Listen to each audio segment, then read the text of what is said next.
Welcome to the Heal, Thrive, Dream podcast, where trauma survivors become healthy thrivers. Each month, we'll feature a theme in the trauma recovery and empowerment field. To promote your recovery, healing, and learning how to build dreams, here's your host, Karen Robinson, transformational coach and therapist. Welcome to the Heal, Thrive, Dream podcast. Today, my guest is Betsy Holmberg.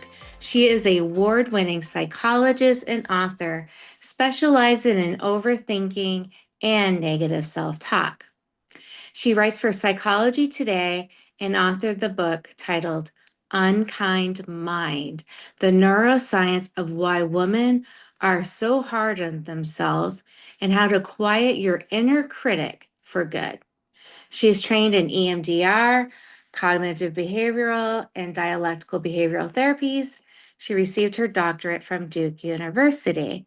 Welcome to the show, Betsy. Wonderful to be here, Karen. We have several things in common. I don't have a PhD in psychology, but I am a therapist, LCSW, and one of my favorite things to study and learn is CBT. Yes. And I've been trained in all the other modalities that you mentioned as well. But I'm very curious, what was it about these modalities, or what is it about limiting beliefs that made you want to write your book and go down this road of focusing in this area? It actually had nothing to do with therapy, and learning therapy. It had to do with personal experience and going into a very dark place after a divorce and being in the middle of the divorce. The family court process is pretty brutal, and there's more coming out about that. And so I love that we're starting to recognize what harm the family court process can do to our mental health and well-being. And so I was deep in that and trying to get my way out of it. And I was on an antidepressant at the time that was fantastic and was working great. But every time I tried to titrate off, these negative thoughts would just overwhelm me. And it's all, I can't do it. I'm not giving my son the life I wanted to give him. It's never going to be enough. Everyone's judging me. I have a scarlet letter on me for the rest of my life because my husband left me. It was bad. And so I actually went into the academic literature to try to understand why I was broken. I thought, if I'm going to be broken for the rest of my life, if this thing is going to have done this to me, let me understand it. Let me at least see what it is, because knowing therapy as well as I do, I was like, that's not going to stop me from feeling this bad about myself. So went in and discovered this unbelievable thing on where this negative self-talk comes from, and was like, this needs to get out in the world because it can heal you in a way that a standard therapy method cannot. It's different. And so it can be a wonderful adjunct to therapy, or it could be something someone just checks out on their own to try to stop obsessing over everything, looking at themselves outside in and judging themselves based on their appearance or what they've done in their lives or what their family structure is. We judge ourselves constantly. So I wanted us to have an understanding of where it comes from so we can all stop doing it. Beautiful. And is the divorce the worst thing that's ever happened where you experienced these negative beliefs, or was there other stuff through childhood that happened? No, it was really the divorce that brought it out. It's because, to paint a picture for you guys, it's a place in which suddenly the state owns your child. You don't have any right to your child, where your child lives, etc. The state owns where you live. As in my divorce proceeding, how much time you get to spend with your child, when you get to spend that with your child. So suddenly your life is not your own. And you have these objective third-party people who have spent, I don't know, 1 hour looking at who you are and then making these massive decisions for you. It's an incredible breach of autonomy and uncertainty.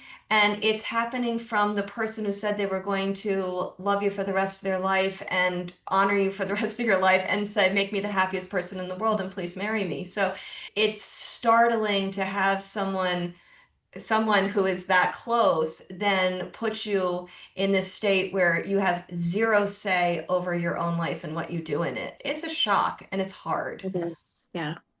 Yeah, I also have gone through a divorce and child custody issues, and there was some feelings or thinking of powerlessness around that.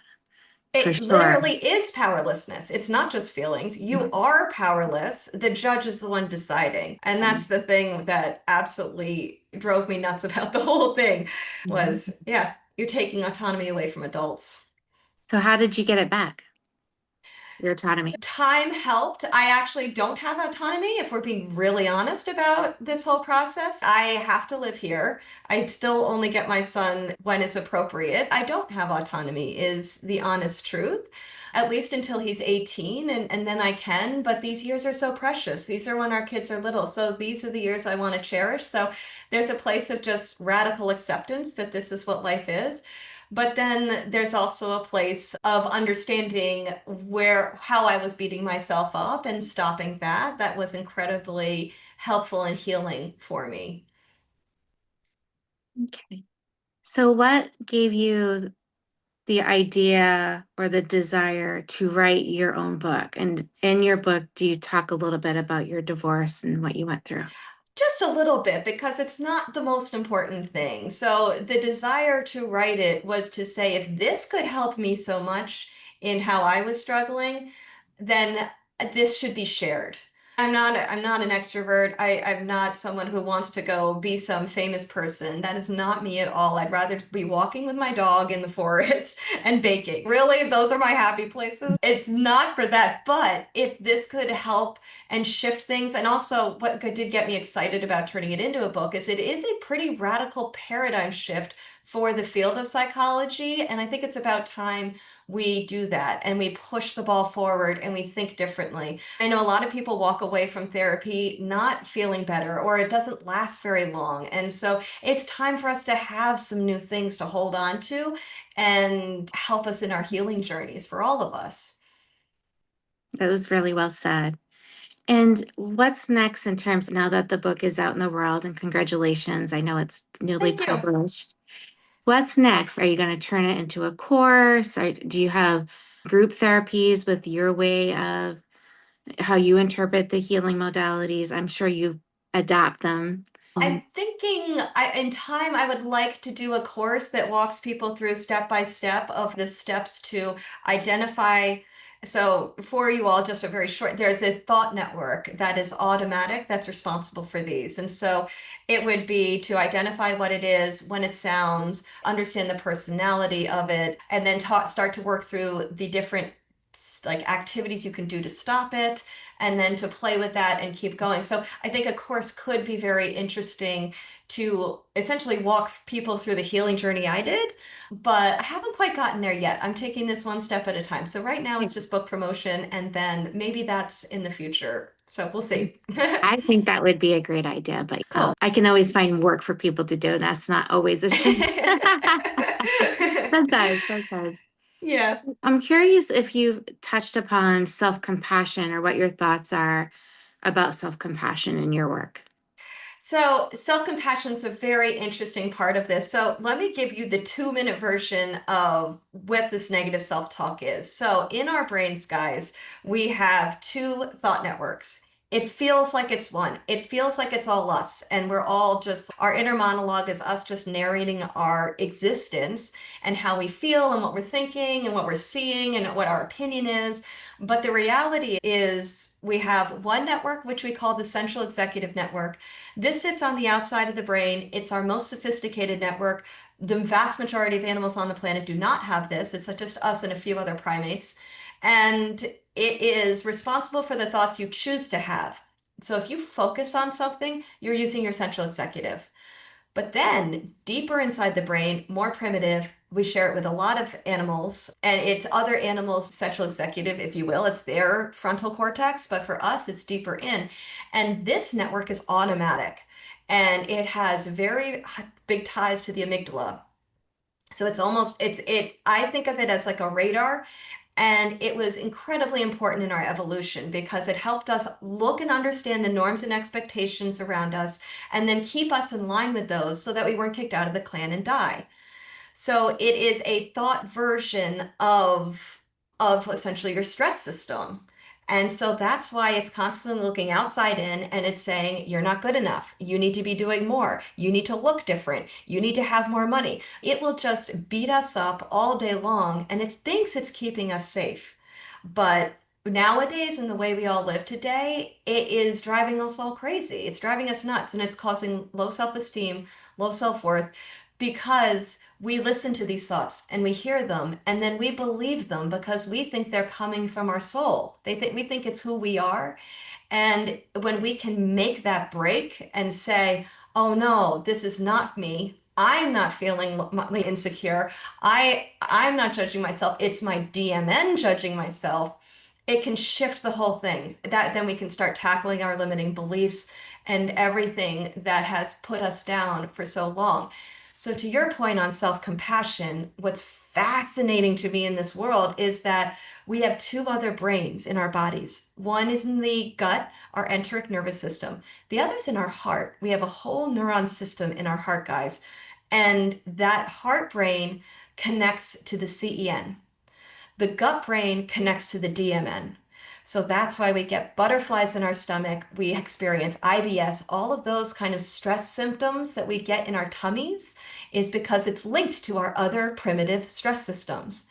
But when we go into our heart, we are linking to our best system, our focus system, the one we're choosing to have and what we're choosing to do stuff. So when we feel self-compassion, when we love ourselves, we are moving into our better network that isn't judging us and isn't hurting us and is helping us live authentically. So when I thought about self-compassion, I think of it like my Shih Tzu. So I have a 15-pound Shih Tzu. He has a lot of personality and he's adorable. And I love this. I love him so much, but he is pissed on every piece of living room furniture I own.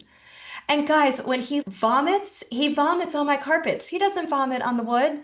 No, So of like course not. he's not perfect. He can be a mess. And yet I love him.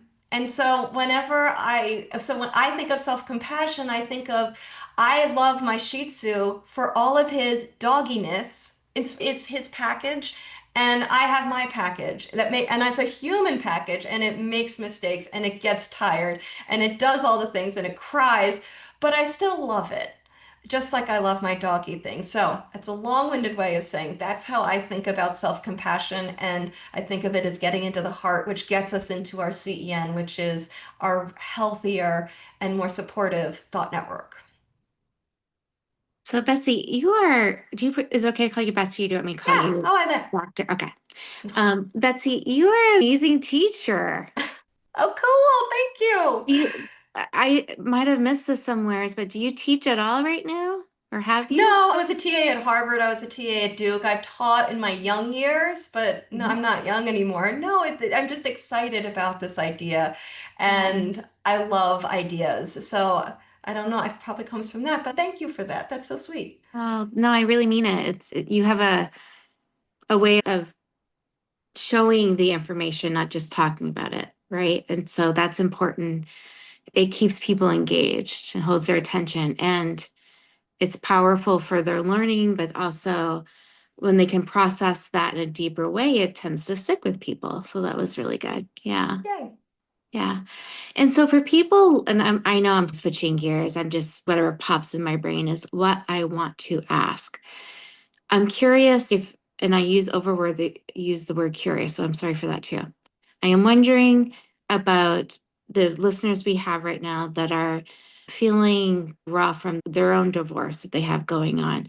Do you have, because you've been through it, now you're on the other side per se, do you have any excellent tips for them on how to take better care of themselves? It doesn't have to be legal tips necessarily, but maybe just like how to take better care of their mind, body, and soul as they go through that process. First of all, I want to hug all of you because what a process. And I think the biggest thing to share is that so what to know with the default mode network is, like I said, it's a radar. And so it's constantly looking for data from the outside to see, do I fit in? Do I belong? Am I doing okay? And now look at that from the context of divorce. You had the person that was your biggest clan, like literally your spouse, saying, nope, nope, you're out of the clan. I'm rejecting you. And then you have the potential of, let's do a custody evaluation where you could get rejected and you're not going to be financially stable, which freaks you out. Every single facet of the divorce process, and you could almost look at it for yourself and journal whatever it is that's going on, and you'll see that they are all code red situations for the default mode network. And when a default mode network goes there, then it starts to go to thoughts that are along the lines of suicidal ideation. So it can go from deep depression into suicidal ideation along the lines of, I don't belong here anymore. I'm a burden to everyone. And if you go into those thoughts, know that it is because of what you're living through and not you. It's not who you are. It's not what you're bringing to the table. It is what that situation creates in your brain.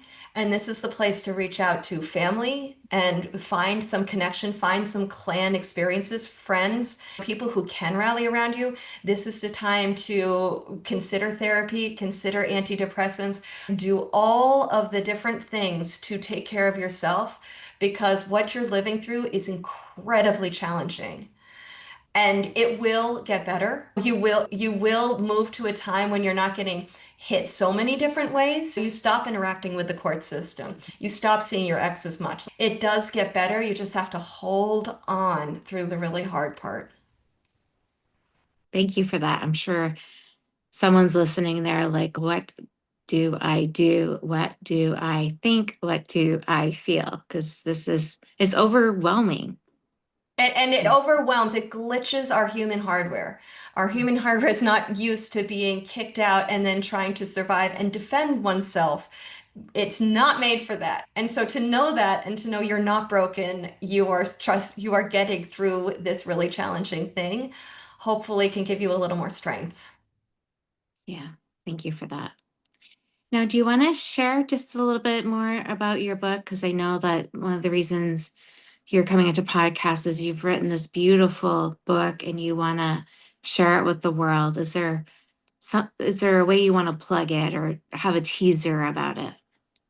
Not necessarily. It's just more go check it out. I don't have any need for a teaser if you want. But if you want, like I know because you have a lot of people with trauma, if you wanted to do some questions on trauma, that's always a very interesting place to go to.